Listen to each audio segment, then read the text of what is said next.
नमस्कार, मेरा नाम है अमिताभ और दृष्टि आईएएस की इन-डेप्थ श्रृंखला में एक बार फिर से आपका स्वागत है। IGLAS जिसका संबंध रूस से है, जो कि कम दूरी की वायु रक्षा प्रणाली से संबंधित है, और दूसरा है हर्मीज 900 जो कि इजराइल से जिसका संबंध है। ये दोनों भारतीय रक्षा प्रणाली को मजबूत करने के लिए जल्द ही भारत की रक्षा व्यवस्था में शामिल हो जाएंगे।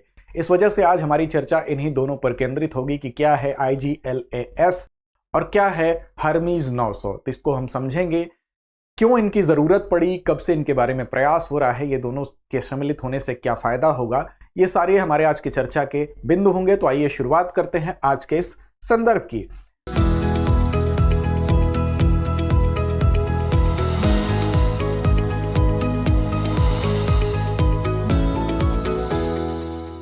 सबसे पहले देखेंगे कि खबर क्या है, फिर चर्चा में क्यों है। इसको समझने के साथ क्या है IGLAS इसको समझेंगे, क्या होता है VSHORADS इसके बारे में भी समझेंगे, फिर हर्मीज 900 के बारे में कुछ तथ्य होंगे जो आपकी परीक्षा से संबंधित होंगे। अभ्यास प्रश्न की तरफ चलेंगे जिसकी जिम्मेदारी हमेशा की तरह आपकी होगी। साथ ही सामान्य अध्ययन प्रश्न पत्र 3 के लिहाज से यह खंड आपके लिए महत्वपूर्ण है। बात खबर की करें तो खबर द हिंदू से है। खबर क्या है कि army set to receive IGLAS air defence systems partially assembled in India. Partially assembled in India क्यों कह रहा है, इस बात को हम समझेंगे।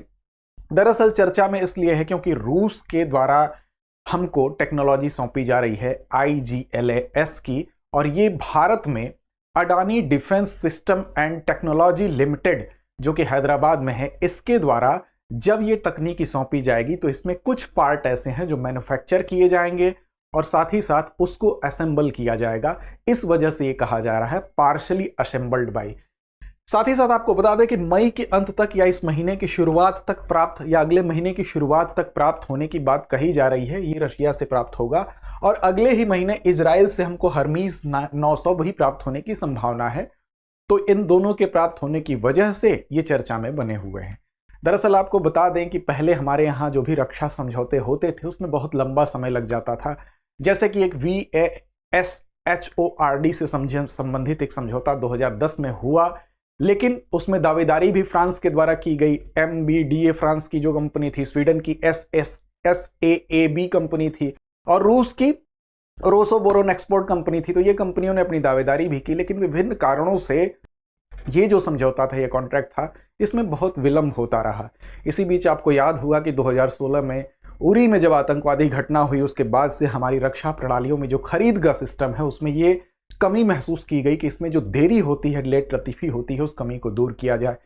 इस लिहाज से एक व्यवस्था बनाई गई कि क्यों न इस प्रकार की खरीद को इमरजेंसी प्रोक्यूरमेंट अर्थात हम आपातकालीन खरीद क्यों न कर सके। तो इसके लिए जो व्यवस्था बनाई गई उसी के तहत EP4 के तहत ये खरीदारी हो रही है, जिसमें कि फिलहाल 48 आपको IGLAS लॉन्चर, जिसमें से कि 100 मिसाइल, 48 नाइट आपको साइट्स होंगी, और इसके अलावा एक मिसाइल टेस्टिंग स्टेशन, ये फिलहाल खरीद की व्यवस्था है, जिसकी पूरी लागत लगभग 260 करोड़ के आसपास आती है।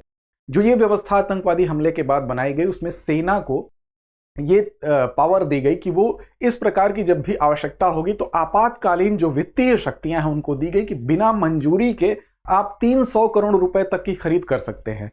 हाँ, ये ध्यान रखना होगा कि जो डिलीवरी होगी उसमें बहुत ज्यादा विलंब ना हो। जब जिस दिन इस प्रकार के कॉन्ट्रैक्ट पे आप साइन करते हो तो उसके 6 महीने के बाद से लेकर 1 साल के बीच का जो समय होगा उस दौरान ये डिलीवरी हो जानी चाहिए। इस बात का ध्यान रखना होगा। तो इसी प्रकार जो EP4 है अर्थात इमरजेंसी प्रोक्यूरमेंट 4 है, उसके तहत ये खरीदारी की जा रही है, और इसकी जो डिलीवरी है वो भी कुछ कारणों से थोड़ा विलंबित हुई। उसका भी कुछ कारण है क्योंकि रूस और यूक्रेन के बीच युद्ध हुआ और रूस के द्वारा ही हमको IGLAS प्राप्त होना है, उसकी वजह से थोड़ी देरी हुई। बीच में ये हुआ कि आप जानते हैं जो इंटरनेशनल पेमेंट सिस्टम है, उस इंटरनेशनल पेमेंट सिस्टम में जब भी इस प्रकार की अंतर्राष्ट्रीय खरीदारी होती है तो उसके थ्रू होती थी, तो उससे रशिया के बाहर निकाल जाने की वजह से भी दिक्कतें हुई। फिलहाल अब दोनों देशों के बीच में जो दोनों देशों की मुद्राएं हैं, रुपया और रूबल, उनके माध्यम से ये पूरा का पूरा समझौता तय हो गया है और अगले महीने इसकी डिलीवरी होने वाली है। तो इन दोनों के मिलने की वजह से इजराइल से हर्मीज 900 और रूस से हमको मिल रहा है IGLAS, इस प्रणाली के मिलने की वजह से इसकी चर्चा है। तो आइए समझते हैं कि IGLAS क्या है। तो देखिए IGLAS की अगर बात करें, IGLAS की बात करें, तो रूस द्वारा इसको डेवलप किया गया है। मानव पोर्टेबल वायु रक्षा प्रणाली है। MANPADS अर्थात मैन पैड्स का मतलब man portable air defence system के तहत ये काम करता है। क्या है आप यहां पर देख सकते हैं कि ये इसका आकार जो होगा, मानव पोर्टेबल का मतलब ही हुआ कि जिसको मनुष्य लेकर चल सके, इतना वो पोर्टेबल हो कि मनुष्य अपने कंधे पर लेके इस प्रकार की मिसाइल को अपने कंधे से लेकर वो अपने शरीर पर टिका कर और दाग सकता है। कम दूरी की हल्की और पोर्टेबल सतह से हवा में मार करने वाली ये मिसाइलें हैं। इनका इंपॉर्टेंस युद्ध भूमि में काफी होता है। विशेष रूप से आप देखेंगे जब युद्ध होता है तो आप ऐसे सीन देखे होंगे पिक्चरों में, टेलीविजन के माध्यम से, कि कुछ सैनिक अपने कंधे पर इस प्रकार की मिसाइलों को रख के दागते हैं और वो कम दूरी की जो उड़ने वाली चीजें होती हैं, जैसे ड्रोन हो गए, दुश्मन के हेलीकॉप्टर हो गए, उनको नष्ट करने के लिए इनकी काफी उपयोगिता होती है। ये व्यक्तियों या छोटे समूहों के द्वारा विमान या हेलीकॉप्टरों को नष्ट करने के लिए दागा जा सकता है और इसके आने से भारतीय जो सेना है वो काफी उसको ताकत मिलेगी। इसकी रेंज की अगर बात करें तो 500 मीटर से 6 किलोमीटर तक हो सकती है। आप इस चित्र में देख सकते हैं, यहां पर 2 सैनिक आपको दिखाई दे रहे हैं जो कि कंधे पर लेकर दागने का प्रयास कर रहे हैं। 3.5 किलोमीटर की हाइट जो होगी उसको ये उतने लक्ष्य को, उतनी हाइट पर अगर कोई लक्ष्य है तो उसको ये भेद सकता है। इस मिसाइल की गति की बात करें तो 400 मीटर प्रति सेकंड और तैनाती का समय अर्थात तैयार होने का समय 13 सेकंड में ये फिर से अपने आप को तैयार कर लेती है और दूसरी लॉन्चिंग के लिए बिल्कुल तैयार होती है। इग्ला एस मैनपैड्स का अधिग्रहण अगर बात करें तो भारत की वायु रक्षा क्षमताओं को बढ़ाने में यह एक महत्वपूर्ण कदम है। खास करके जब इस प्रकार के युद्ध आप देखेंगे जब पहाड़ी क्षेत्र में होते हैं तो वहां पर इसकी उपयोगिता बहुत बढ़ जाती है। और भारत के पड़ोसी देशों की जो सीमाएं हैं वो अक्सर आप देखें, चाहे वो चाइना हो चाहे वो पाकिस्तान हो, वो पहाड़ी और दुर्गम क्षेत्र हैं, तो ऐसी जगहों पर यह काफी महत्वपूर्ण साबित होने वाली है, इसलिए इसका महत्व बढ़ जाता है। सैनिकों को हवाई हमलों से बचाने में भी ये मदद करेगी। अगर कोई ऐसा ड्रोन है जो हमला कर रहा है या हेलीकॉप्टर है हमला कर रहा है दुश्मन का, तो इस प्रकार की जो मिसाइलें हैं, जो पोर्टेबल मिसाइलें हैं, वो काफी फायदेमंद साबित होंगी। कम उड़ान वाले विमानों को भी ये निशाना प्रभावशाली तरीकों से ये निशाना साध सकती हैं। इसमें क्या क्या है, तो इसमें इस पूरे कॉन्ट्रैक्ट में अगर बात करें तो इसमें मिसाइलें भी हैं, इसमें 9P522 लॉन्चिंग तंत्र, लॉन्चिंग मैकेनिज्म भी है, इसमें मोबाइल परीक्षण एक स्टेशन भी है और एक परीक्षण सेट भी है, जिसकी बात आपको शुरू मैंने इंट्रोडक्शन में ही बताई इस कॉन्ट्रैक्ट के तहत। अब क्या होता है VSHORADS? इसका मतलब ही होता है, आप आसान भाषा में समझ लें कि very short range air defence system. इसी को हम इस नाम से VSHORADS के नाम से जानते हैं, अर्थात जिसका जो रेंज हो वो बहुत कम हो, वेरी शॉर्ट हो। एयर डिफेंस सिस्टम ऐसा हवा में डिफेंस का एक सिस्टम है। अब ये क्या है, तो ये एक मैनपैड्स है, अर्थात man portable air defence system का ही एक हिस्सा है।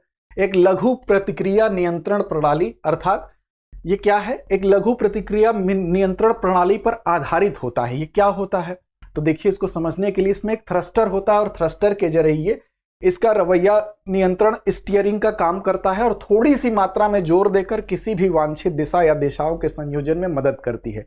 भाषा कठिन है, आसान भाषा में ये समझें, जैसे किसी गाड़ी को चलाने के लिए उसमें स्टीयरिंग लगी होती है। स्टीयरिंग क्या करती है, उसको आप थोड़ा सा घुमाते हैं और पूरी की पूरी ट्रक या बस वो घूम जाती है।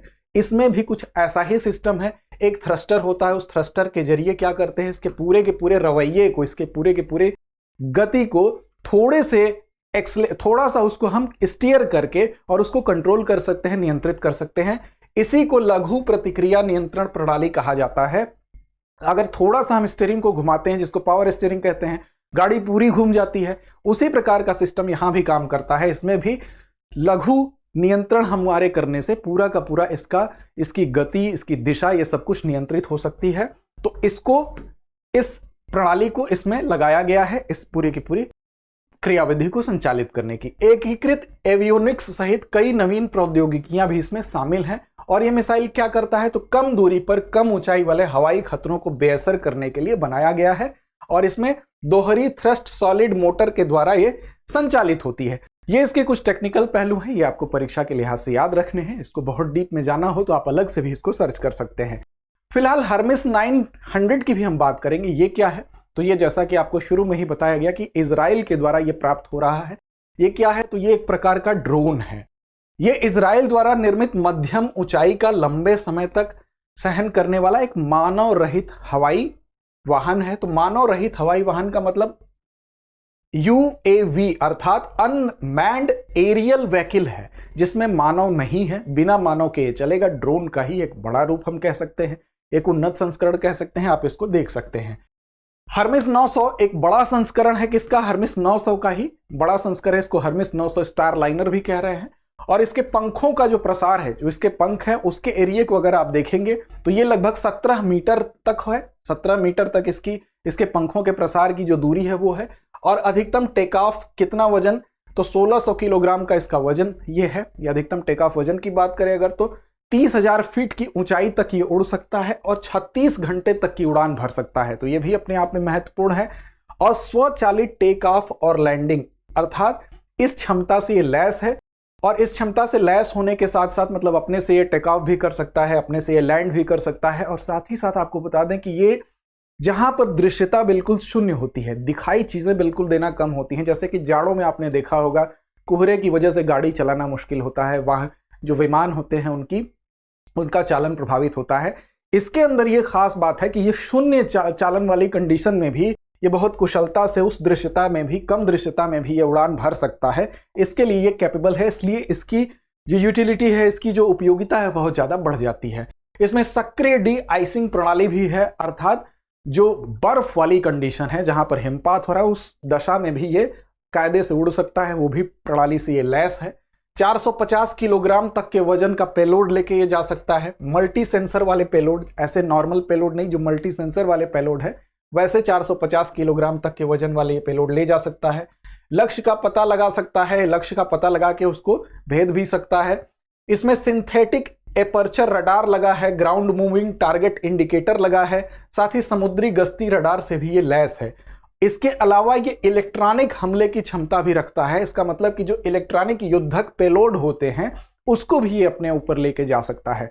तो इस तरह से आप देखें तो ये हर्मिज 900 भी अपने आप में काफी महत्वपूर्ण है, क्योंकि जो बर्फबारी की कंडीशन में विशेष रूप से हमारे दोनों पड़ोसी मुल्क जिनसे हमारे संबंध अगर बेहतर नहीं है, तो वहां पर अगर पहाड़ों में कोई लड़ाई होती है जहां बर्फ की कंडीशन हमेशा देखने को मिलती है, तो वहां पर न सिर्फ एग्ला एस बल्कि हर्मिज 900 भी काफी उपयोगी साबित हो सकता है। तो ये इन दोनों के बारे में कुछ तथ्य थे। अंत में एक अभ्यास प्रश्न है, इसकी जिम्मेदारी आपकी है कि इसका सही और सटीक जवाब आप जरूर दें। अभ्यास प्रश्न क्या है कि एग्ला एस भारत के किस देश से प्राप्त होने वाला है, भारत को ये किस देश से मिलने वाला है? तो आपके सामने ऑप्शन है अमेरिका, फ्रांस, रूस या इनमें से कोई नहीं। तो उम्मीद है आप सही और सटीक जवाब जरूर देंगे। लड़ते रहें, अपने लक्ष्य की ओर बढ़ते रहें।